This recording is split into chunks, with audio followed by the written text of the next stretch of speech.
And so we're in the very final portion of this project, an overview of the killers of DBD. For whatever that's worth.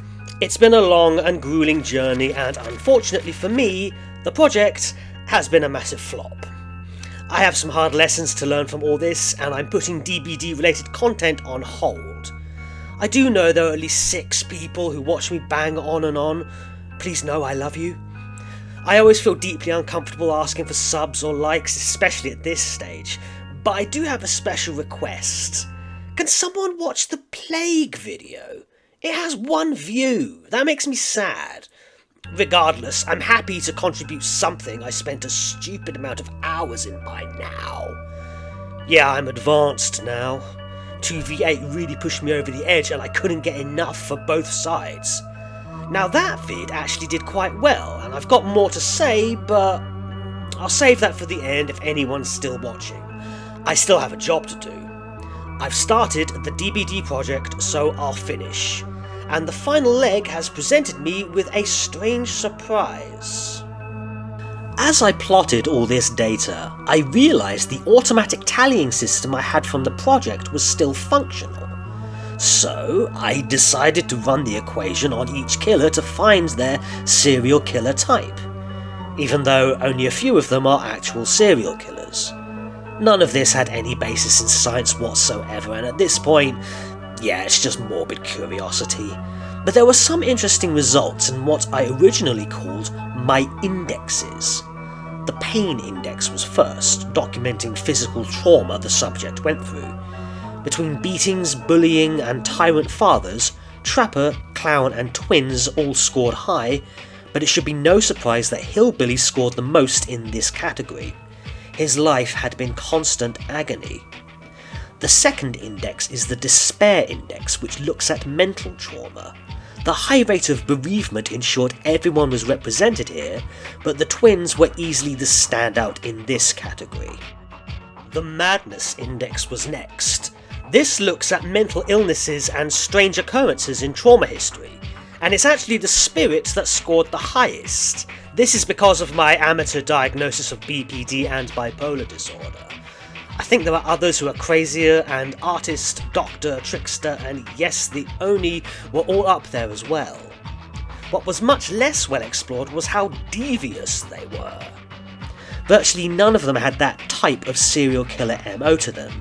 No fraud, no versatility, no special actions, nothing. Well, almost nothing. Trickster had his moment and Scully made a lot of money. But there's only one other killer that demonstrated deviousness. Deathslinger got an early release due to a prison relationship. This makes him the easy standout in this category, but that's not saying much. What about tactical criminality? Ghostface. No one else even came close. He was a home invader with a double life who taunted the cops and used the media. He's by far the most tactical killer in the roster. Moving on. Wrathfulness and destruction was much better represented, and despite Oni and Legion being clearly ahead, it was actually the Hillbilly again who counts as the angriest of all DBD's killers. Back to underrepresentation with the Pervert Index, and for good reason. Most of the components of this index are not included in DBD, but there was one as a stager and recorder that stood out. Trickster is the most perverted killer. And finally, we move on to the worst index, sheer depravity.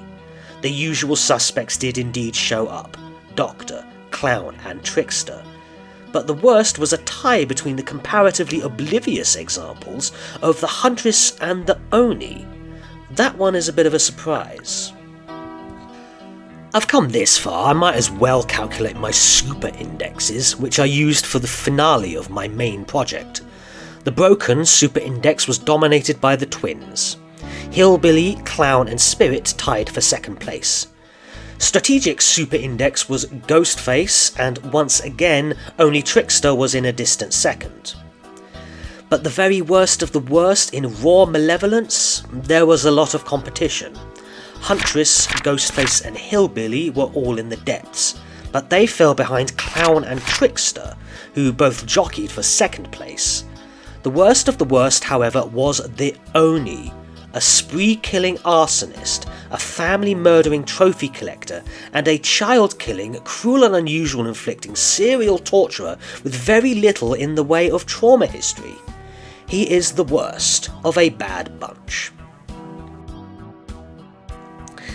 And that's all I have for you.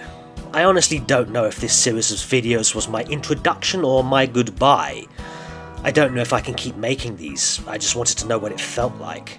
I hope you six got something interesting or a chuckle out of it all. But the project was slightly overshadowed by the spectacular 2v8 mode. This mode has now come to a close, but unlike me, it will most definitely be back. I loved it so much I'm undergoing 2v8 withdrawal. Besides being convinced I have a sprint burst variant at all times, and I compulsively search chests, tunneling is now twice as irritating.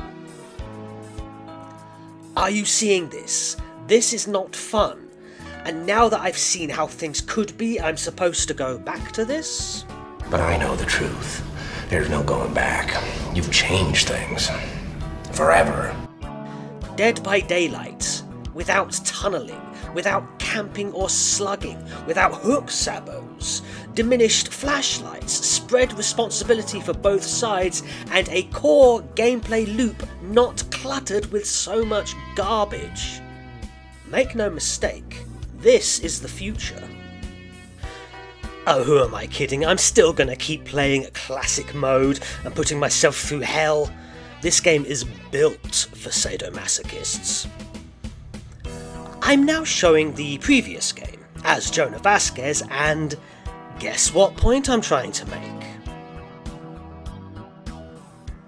A Good Minds game there by Spirit, and I'm in for a rough time.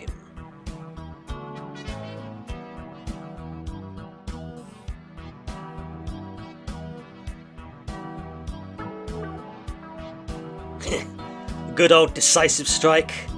Never leave home without it. But it was at this time I really started missing 2v8.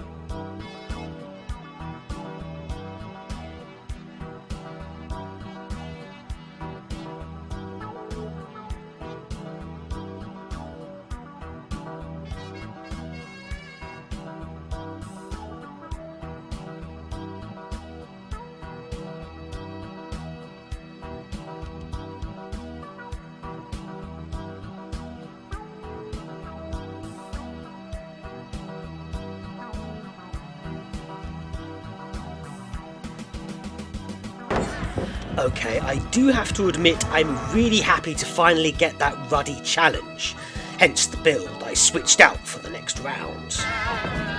And I even got a 5th stun. Go me!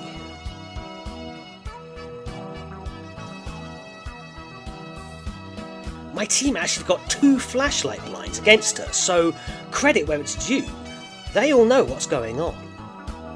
Anyway, maybe I'll be seeing you. Goodbye.